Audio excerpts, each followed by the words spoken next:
నమస్తే welcome to reflection news. భారతదేశ తొలి ప్రధానమంత్రి జవహర్లాల్ నెహ్రూ రాసిన వ్యక్తిగత లేఖలను సోనియా గాంధీ తీసుకున్నారని వాటిని తిరిగి ఇచ్చేయాలంటూ రాహుల్ గాంధీకి prime minister museum and library అధికారికంగా లేఖ రాసింది। యూపీఏ ప్రభుత్వ హయాంలో 2008లో సోనియా ఈ లేఖలను తీసుకోగా వాటిని ఇప్పటి వరకు వెనక్కు ఇవ్వలేదట। సెప్టెంబర్లో సోనియా గాంధీకి ఇదే విషయమై ప్రైమ్ మినిస్టర్స్ మ్యూజియం ఒక లేఖ రాసింది। అయినా ఎలాంటి స్పందన రాకపోవడంతో డిసెంబర్ 10న రాహుల్ గాంధీకి లేఖ రాశారు।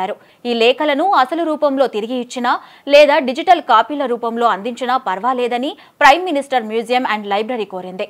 అత్యంత చారిత్రక ప్రాముఖ్యత కలిగిన ఈ లేఖలను 1971లో మ్యూజియానికి అప్పగించారు। 2008లో వాటిని 51 పెట్టెల్లో ప్యాక్ చేసి సోనియా గాంధీకి పంపారు। Albert Einstein, Mountbatten, Padmaja Naidu, Jayaprakash Narayan, Aruna Asaf Ali, Vijayalakshmi Pandit, Babu Jagjivan Ram, Govind Ballabh Pant వంటి ప్రముఖులకు జవహర్లాల్ నెహ్రూకు మధ్య జరిగిన ఈ ఉత్తర ప్రత్యుత్తరాలు చారిత్రక ప్రాముఖ్యత కలిగి ఉన్నాయని ప్రైమ్ మినిస్టర్స్ మ్యూజియం చెప్తోంది।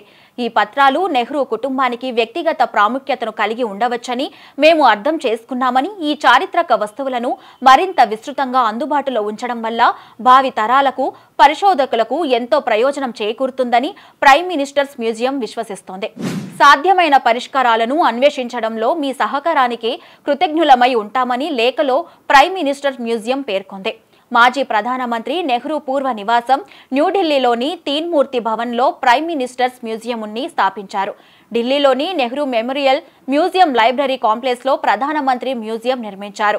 దేశ తొలి ప్రధాని పండిట్ జవహర్లాల్ నెహ్రూ నుంచి ప్రస్తుత ప్రధాని నరేంద్ర మోదీ వరకు ప్రధాన మంత్రులందరి జీవిత విశేషాలను ఈ మ్యూజియంలో సేకరించారు।